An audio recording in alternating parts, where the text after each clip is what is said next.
Us here on the Breakfast Show. It's live on Ghana Television, that's GTV, live on Facebook, Ghana Broadcasting Corporation, and on the internet, gbcghanaonline.com. My name is George Sapo, and we're moving straight into our next conversation. But before that, this Breakfast Show is brought to you by Cocoa Dairy Free Cocoa Milk, nature's health at your doorstep. Get some of these products, and you really enjoy exactly what it feels to have such natural products.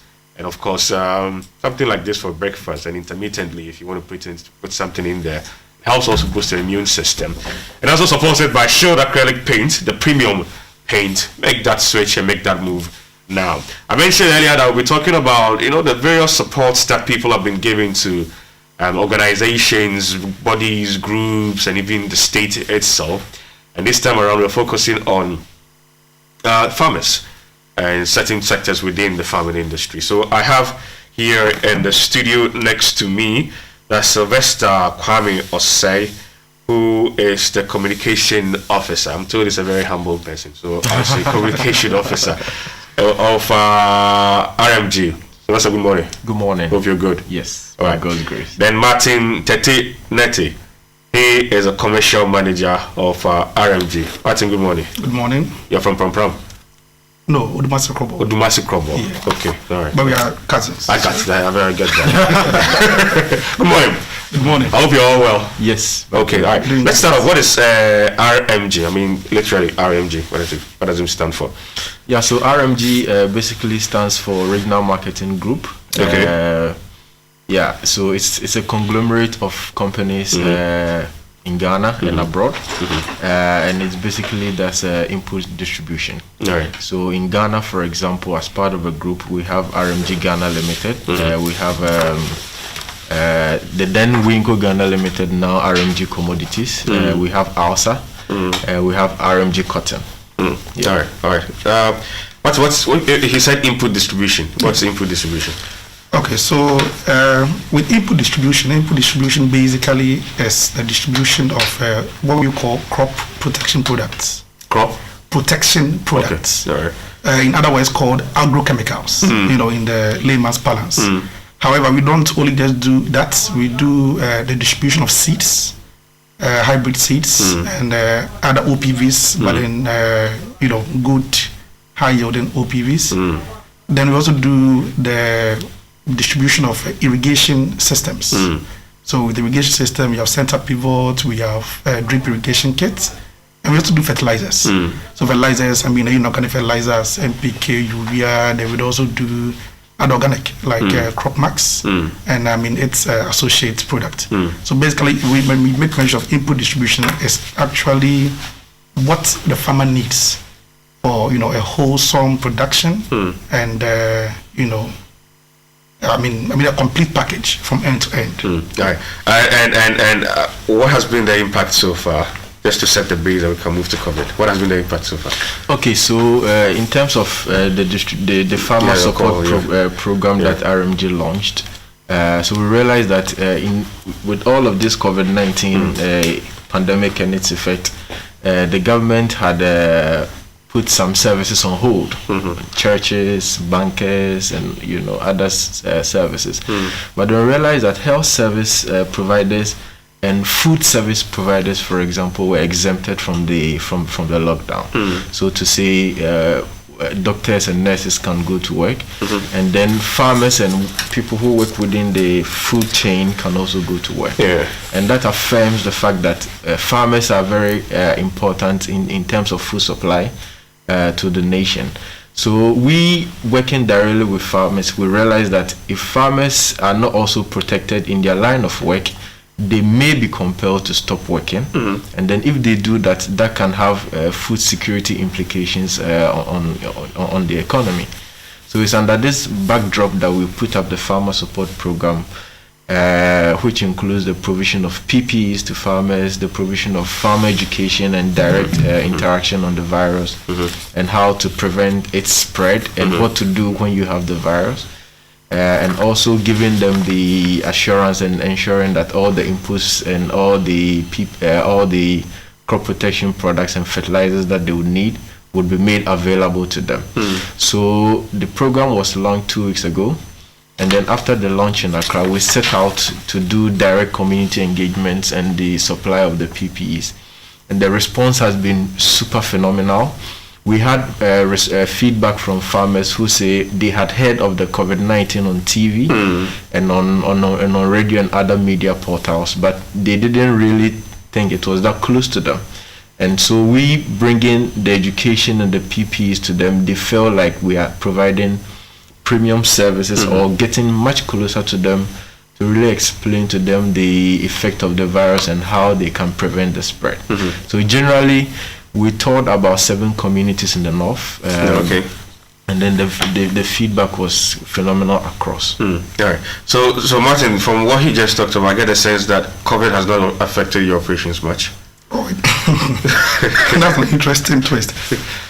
COVID-19, as you know, is a pandemic, and a pandemic of such magnitude, you can't take away the havoc it will actually wreak on smallholder farmers who are mostly our focal beneficiaries. However, as a company, yes, in as much as we are in this global village, the COVID-19's impact on our operations, on our distribution is prevalent. It's clear. However, our focus as a company is not just the enriching of the company or probably its shareholders, but as well as to provide more like stewardship to these farmers who are our focal customers or beneficiaries.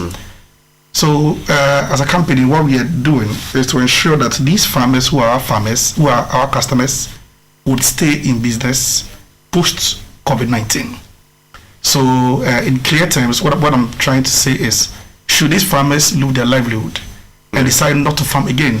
So these are some of the items you presented? That's true. Okay. Yes, Yeah. the product we presented. Okay. So what are we seeing? Hand sanitizers? So these are hand sanitizers, nose masks, carbolic soap. Carbolic soap as Carbolic well. soap. Yeah. Okay. All right. Okay. And as I was mentioning, the focus is that we would want to keep these farmers in business. And as such, that's why we are saying we are willing to cut down our margins, reduce our margins significantly to ensure, very more of a cushion. So they can be able to still continue doing the production that they've been doing, with our support, and for them to even do more. And our focus is clear, is 2 things. 1, to support the national agenda in feeding the nation, and 2, to support the global agenda in ensuring food security. So this is our, motivation in doing this. All right. You have a specific category of farmers that you're working with or you're supporting, or it cuts across? Okay, so we as a company, we have our own farmers who we work with under our production schemes. And they count to over 30,000 farmers. These are farmers we provide across the country. These are farmers we provide direct support to. Okay. And we actually running the biggest maize farmer outgrower scheme in the country. In the northern region under the association Maswa Naziki. And we are doing rice, we are doing cotton, as earlier mentioned by Sylvester. We are also doing soya this year. So these are our first focus. However, we also sell, to other, end users. The other products which we sell to end users, and they are all beneficiary of the support, and would get to them through our distributors, through our retailers, then to the end users. All right. So these are here that we've provided to the farmers during this particular time. PPEs and all that. Is it for free? Yes, so they are actually for free. For the 30,000 that yes, it's for free. For free? Yes, for free. Hey, you guys get money. Oh no.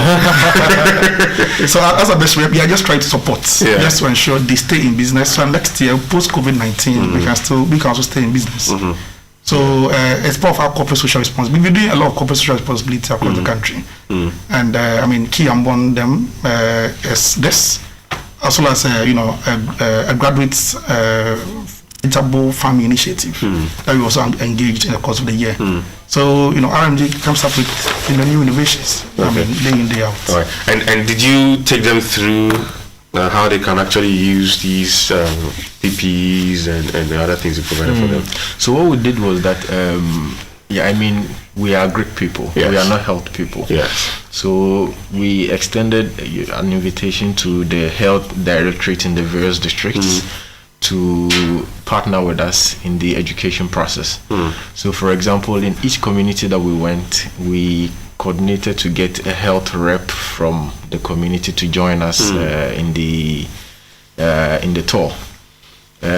One benefit of that had been that when we went to the field, some farmers had some form of prejudice about the virus. So for example, there was a farmer who asked a question that they think the PPEs we are bringing them actually have the virus, and then we are coming to spread to them.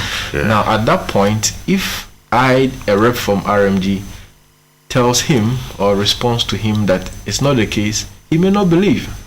But if a health person, if the midwife, if the nurse who is in the CHIP compound in that community says it, it's much more convincing to them. So in each of the communities, we didn't go alone. We coordinated with the health to give us a health delegation.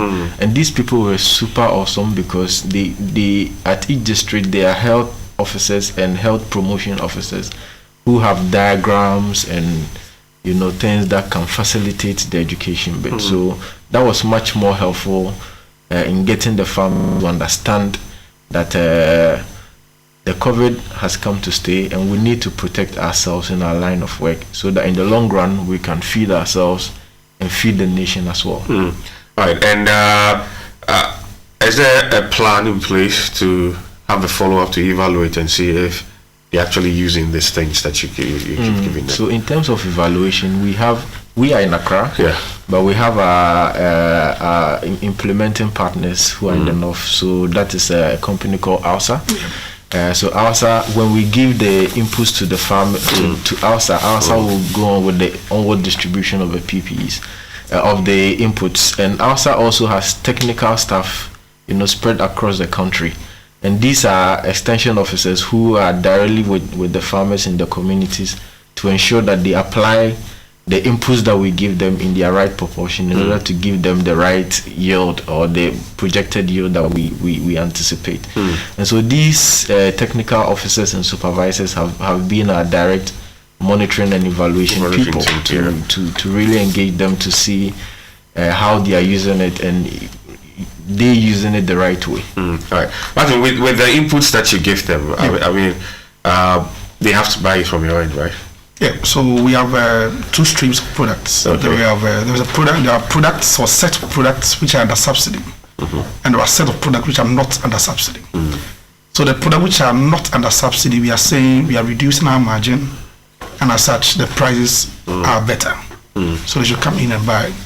And for products which are under subsidy, what we are informing our farmers is to insist on the approved subsidy price when they go to their various retail outlets to pick them up, because we are selling those products under subsidy. Okay, all right. And let's talk on the broader note here. I mean, we know that government has rolled out various programs within the farming or within even the food chain. The Planting for Food and Jobs, for instance, is one. How has that really what role has that played in your institution and what you do? Okay, so RMG Ghana Limited is a proud partner, to the Planting for Food and Jobs, campaign or program. What's clear is that it's government initiative to ensure more farmers get access to high-end, high-yielding, quality inputs. And as such, they partnered, some companies which we as RMG Ghana Limited is part. What is the role it has played is, ordinarily, some of the seeds we sell, which are the base hybrid seeds, are seeds which come at, quite, quite expensive. In simple terms, it's the price is significant. What government is doing is that government is providing a subsidy. The farmer can get it at a dead low price. So this means RMG Ghana Limited has the right inputs. So just hold on for me. So these are pictures of Yeah, the field activities. The field activities. Okay. So the nose marks and stuff. Okay. So these are things you presented and how you're teaching how to even how to wash hands. Yeah. Oh, okay. All right. And the face and nose marks that you presented also to them. Yeah. Yeah. All right. Yeah. Okay. Yeah. So as I was saying, so what the Plant Food and Jobs scheme is doing is that it's helping farmers get access to seeds and other good inputs which ordinarily are high priced at a subsidy price, so the farmers can be able to increase their production. And the consequence is they would improve their yield, improve their livelihood, and also get more youth to also come into farming as a source of livelihood. Okay, all right. Let's look at some of your activities and how you're getting people to know exactly what's being done in terms of getting the rest of Ghanaians to understand what's being done and the kind of help and what farmers are also going through. You're in charge of communication, so So RMG leverages on most media platforms. So with the COVID-19 support program, for example, what we did was that we partnered with most of the community-based radio stations. It will interest you to know that in the north, for example, they listen to more radio than watch TV, for example. So in each community we visited, we had a visit to the community radio to even deliver the message before we get to the field. And we did this because there's a restriction on organizing public events. So in as much as we wanted as many people to have been there to listen to us, but we had to restrict it to 25 per community. So the various media houses, like for example in Tumu, we have Radford FM. In Wa, we were at Savannah Radio, which is GBC affiliated. In Tamale, we were in Savannah as well. So these media portals have been of immense help to the campaign because they're able to speak directly to the farmers, what they need to do beyond we being there, because we would be there, the delegation from Accra would be there for just a while. But then with the media, they would continue with the education and the sensitization. One problem we identified there in the north had been stigmatization. The fact that if there's a notion that you have the virus, people try to run away from you literally. And we are using the media to be able to educate the farmers locally so that they know that if you get COVID-19, it's not a death sentence. Ghana has recorded about 2,000 recoveries, as of now. Apart from that, we have also leveraged on social media to further explain, the rationale behind the program and get people to also understand it and also practice it. Sometimes you think that farming is just for the illiterate, but then in our 21st century we have a lot of young graduates, youth in Agric who are doing farming, and so we target those people using the online digital mediums, and then we also use television as well. That's cool. So you have a farm? I personally do not have a farm, but my manager has a farm. But you enjoy, you like the whole idea of young people moving into farming? Yes. Okay. Yes. And you think it's really working here in Ghana? It is. We are catching up. We are catching up. Yeah. How quick? It could be slow, but then at least it's better than no movement at all. Because of this whole perception we have about farming and who should farm and how most young people would like to actually be in the offices and all that rather than moving out there to the farm and all that. But how's it been with you farming? Farming has been interesting. The ups and downs. It's just like any other venture. A normal business. What then happens is you need to understand what you are doing. You need to understand. The crop you have shown interest in producing. And as such, when you get the right information, right technical information, you can then be able to break through. There's on the flip side, to also add, and one thing we need to understand is that by 2050 the population of Africa is skyrockets. And as such, In as much as more humans are being, added, that means obviously they would eat. So food or farming or agriculture, or agriculture production, processing, and as much as it's within that value chain, it's critical now, and it will be more critical in the future. And as such, I would then treat more youth, show interest in farming. You can come to our office, get a call at RMG, and we can be able to help you start something small. I want to go into farming. Oh, that's good. You wouldn't regret it. I want to go into livestock. Okay. Yeah. You would. I want to go into livestock. I'm planning, but usually it's the land that is the problem. Yeah. It's the land that is the problem. But we are able to secure that one. We'll see how best we can move forward. You should get in touch with us. Okay. I will. Let me get your final thoughts, and we can wrap up. Start with you. Yeah. So what we would say is that RMG Ghana Limited is committed to providing agriculture on a sustainable basis.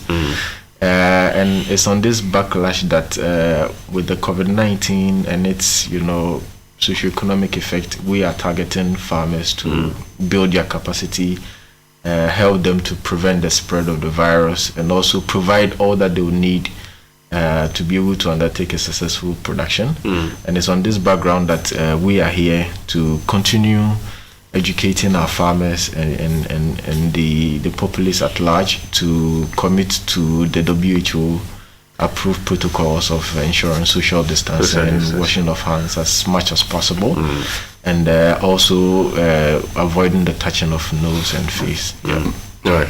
Yes, that's it. Yes, so basically you said it all. However, I do want to reiterate the fact that in as much as as a for-profit company like ours, will be interested in making as much profits that we can. But then we are also looking at, the sustainability of the industry. As a customer-oriented, customer-centered company, we are willing to reduce what we are expected to get, just so that the industry can be able to, survive. And we also committed, to the national agenda of helping feed the nation. Our focus is one, and as I made mention, is to ensure that there is enough food to help, sustain, the food security. We can't do it all. We are trying to do something, within our own small corner, and we then treat our competitors, our friends in the industry to come on board. All right. We'll leave it here. Thank you very much. You're welcome. At least since I know that when I'm ready to roll out my farming ideas, I can get in touch with you. So yes, I'll do that. Thank you. I wish you all the best. And good job with what we're doing out there. At least we all know that certain people have not been neglected within this particular period. And that kind of support is also given out to them. Thank you. You're welcome. All right. Stay with us. Our next guest is going to join us for us to run with the day's top story. Hobson,